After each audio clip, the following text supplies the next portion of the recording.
I'm just doing. Okay, so this I'm doing Turkey is a look at the Turkey and its people and where they live. So this is Turkey in the world. You see on the left, and this is them in Europe on the right. And so actually, kind of weird that Turkey's actually known as the Republic of Turkey. We've all been kind of saying it wrong. They're not just Turkey, they're Republic of Turkey. I thought that was kind of cool. So then I move on to language and subgroups. So Turkish is kind of like what we call it. Really, it's a mashup of all these different languages that are kind of make up what Turkish is. So that's what that is. And so then on the right, this is the Turkish alphabet. So you can see how they correspond to our alphabet. And so yeah, that's what that is. So move on to Turkish. Turkish is the Altay branch of the Uralic Altaic family. Like it's kind of like Finnish and Hungarian, and often grouped with the Mongolian and Tungusic languages in the Altaic family. So they're part of the Uralic Altaic family. You can see here how I thought it was just kind of interesting how like Turkish makes up most of the vocabulary, obviously, and then Arabic, but then French, because you don't really French doesn't really sound like what you like when you hear Turkish and you hear French, they don't really sound the same. So I thought that was really cool. And you look down here at the bottom right, and see that's where all the Altaic family branches are. And move on to dialect.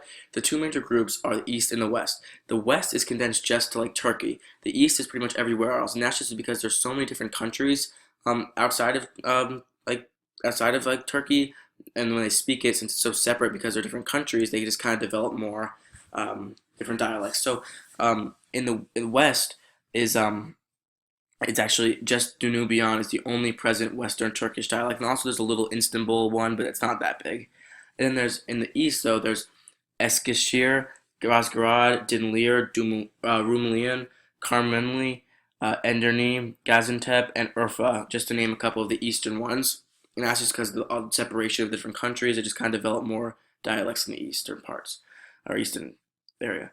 And so then the difference is actually it's not the it is the pronunciation but not the vocabulary. So if you can speak Turkish, you can most likely speak it anywhere. It might just be a little more confusing because it's just the pronunciation that's different. It's almost like American English. And then actually the standard Turkish is based off the Istanbul dialect of Anatolian. So it's that kind of just because there's so many people compacted into Istanbul, that's just like they decided to use that. It's like the lingua franca of Turkish is like that Istanbul form. Isn't that different than like normal Western, like the Danubian? So then something I found cool is that the Ankara and in central Anatolia, the K is usually becomes a hard H between two vowels, and it's actually pronounced as a G in other instances. So I thought that was kind of weird and cool.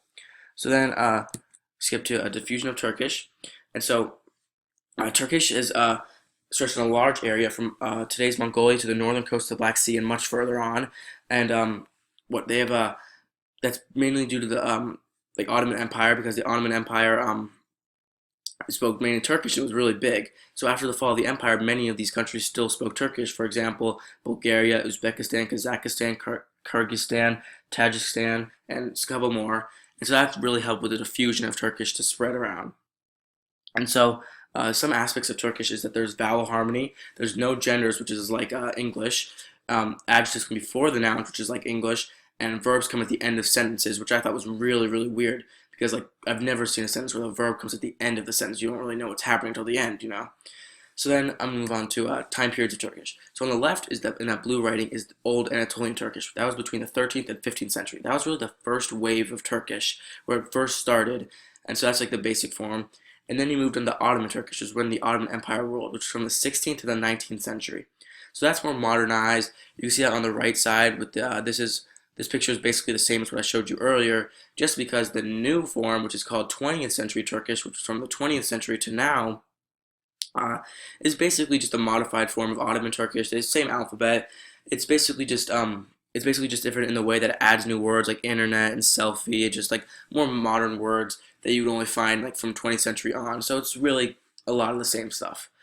So then move on to English to Turkish phrases. So I thought these were kind of cool. Format got kind of messed up. I'll just give you a second to look at this. So I'll probably butcher this, but hi, merhaba. Okay, so I'm gonna move on now to religion. So this didn't really surprise me that much, but 99% of the country is Muslim, and I mean like their flag literally has the Muslim symbol on it. Then 0.5 to 1% is Christian, which kind of surprised me in a way because usually, even if a Christian's a minority, usually in that country, it has like a decent percent at least. This is kind of weird because it didn't really have that much. And the remaining population just kind of assorted religions, which kind of sounds a little weird, or like non-denominational. So down here on the bottom left, you can see the Sultan Ahmed Mosque, which is a really big mosque in Turkey. And then on the right, you can see a smaller mosque. It's more like a small town mosque, so it's not as big. So that's pretty big in Turkey. So then we move on to camel wrestling, which is an activity that they do. And so what happens is the owner will dress up their camel in a really expensive, really like intricate, pretty, colorful saddle and walk their camel around the city. And people will decide, like they'll cheer for them, they'll decide which one they want to root for. And then what happens is the two camels will be set up in an arena, and they'll release a cow to kind of rile them up, get them excited, and then they'll take the cow back in, and the two camels will start headbutting, and basically whichever camel gives in first loses and the other one wins. It's kind of simple. So then we move on to this, which is like a custom or activity, but mostly a custom, which is called oil wrestling. So oil wrestling is just wrestling while wearing oil. The wrestlers wear tight shorts, tight leather shorts called a kispet. And so basically the history of oil wrestling started all the way back in the Persian era, a period starting from about like 1065 BC, when the humans learned to mix a specific ingredient called kafur with olive oil to fully protect themselves from mosquitoes. And so they were like walking around all oily, and they're like, well, what do we do now? So like, because they didn't have any, they didn't know what to do. So they started wrestling. They thought that was kind of fun. So what actually is kind of weird is that like different than like American wrestling, where it's kind of opposed, like you're not supposed to like grab someone's like clothing. That's kind of encouraged in this, especially because that's like the only place that's not that oily. So people will actually reach inside other people's pants, as you can see in the bottom right picture. So then we move on to cuisine. So it has many influences from Iranian cuisine. It's pretty much, it has a lot of the same as the old Ottoman cuisine. And it has a lot of, you can pretty much look at Turkish cuisine as Central Asian mixed with Caucasian, Sephardi Jewish, Middle Eastern, and Mediterranean and Balkan cuisines on like the coast where they use more fish and stuff. And the more Ottoman cuisine is more in the central parts where they use more chicken and lamb and stuff like that. You can see down here, the chicken down here. Then we move on to something called the shish kebab. That's how you spell it in Turkish, shish kebab. Oh, sorry. It's made of lamb, chicken, or fish. It's on a skewer. You've probably had it. It's grilled. It's very good, very popular around the world. But not as popular. It's served with a yogurt sauce, which is actually really good to dip in. I've tried it before. It's really, really good. It kind of sounds a little weird, but it's really good.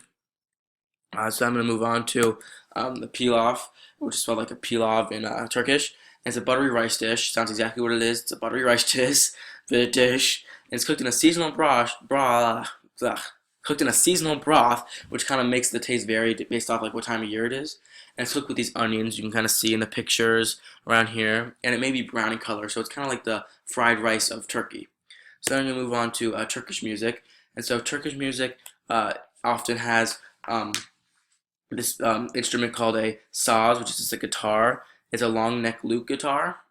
And Turkish music has a lot of influences from Central Asian music, Arabic music, Byzantine music, Greek music, Ottoman music, and Persian music. Um, and so that's basically it. And there's also a lot of pop influences now. So there's a lot more European pop and American pop songs popular in Turkey, and they have their own songs in Turkish that they've made based off like American pop songs. So that's kind of cool. Turkey's an ethnic group, so you can see that a lot of the Turkish are condensed in the west side, and also kind of like on the west a little bit, but I mean on the east a little bit, but mostly the west. And the Kurds are on the southern eastern part, and a little bit in the west. And then you see the Zaza right there. You see the blue, and then the Azerbaijan, which are in the right there in that little corner. This is the map I drew. Moving on the government. The government of the Republic of Turkey is a multi-party system since 1945. The current Prime Minister of Turkey is Ahmet Davutoglu, and the current President is Recep Tayyip Erdogan. The President is the head of the state and has ceremonial powers but no real powers, and he's also the head of the executive branch, which is kind of weird.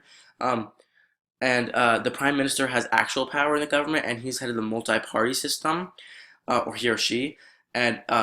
And also Turkey's a democracy, so they get to vote. The legislative branch is the 550-seat Grand National Assembly of Turkey, and it's based on 81 districts.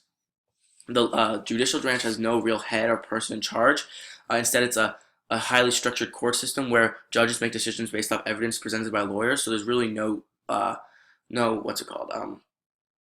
No um, jury. And also, Turkey is one of the new industrialized countries, and their currency is the Turkish lira, which I've seen before, which is pretty cool. Turkish has the 18th highest GDP, so not horrible, not really good in the world. And so that's about that. So then we go on to clothing of Turkey. So these are the traditional clothing: the fez, the gumça, the juba, the kalpak, the peshtimal, Turkish salva, and the turban. The fez is a felt hat of two types. You can see right here. It's either in the shape of a cone made of red felt or a short cylinder made of kiln fabric, and it's wear with a tassel on top, both forms. It's kind of like the common hat you kind of see like in like movies and stuff. Then you go into the gumcha, which is the thin, coarse, traditional cotton towel, which is right here in the top right, which is usually used for like wiping off stuff, like bathing or wiping sweat. They usually kind of wear it in like their normal everyday stuff. And the juba, which is in the bottom left, is a tradition. It's like a traditional ankle length robe with like garment, usually with long sleeves. It's and then you move on to the thing in the bottom right, which is called a kalpak, and it's used to keep the head warm in the winter and shade out the sun in the summer. In doing so, it has like in the winter you wear a hat with more padding, more like fur and stuff, and then on the summer you wear a thinner hat with more like shade, like more bill. Um, and also, however, more Western styles are becoming more popular in Turkey, like t-shirts and shorts and stuff like that. Move on to the modern housing. So nowadays, there's a lot more high rises, more apartment complexes, just because the getting population is getting more packed, especially in like Istanbul, where there's just more and more people piling up, so they kind of have to go with this. Then the traditional housing is it's a um, the houses are built along the roads on the edges of the squares in order which reflects a strong respect for the neighbors. The materials used in the houses vary across the regions and climate conditions. Wood and stone are used in the Black Sea regions, such as Safranbolu, which it was and while it's stone and wood according to in the west parts it's stone and wood, and in the south it's a combination of mud brick and wood in the central Anatolian and eastern parts of Turkey. And then what you can see in the bottom left is the homeland is a dome-like tents appropriate to the natural surroundings, and they were for nomads. This is kind of not really used much anymore, though, at all. So then you move on to the education in Turkey. So the education of Turkey is governed by a national system. It lasts 12 years, like our school. There's primary and secondary education, and there's high school, and then college after that. So primary school lasts 8 years. Primary education covers the education and teaching directed to children between 6 and 14, is compulsory for all citizens, both boys and girls, and is given free of charge in public schools. Primary education institutions are schools that provide 8 years of uninterrupted education, and at the end they receive a diploma.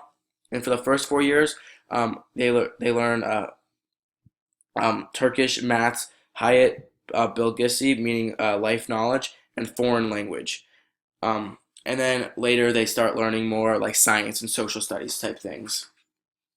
And there are five core subjects at sixth and seventh grades are Turkish, math, science, social studies, and foreign language. And then at eighth, social studies was replaced by history and citizenship.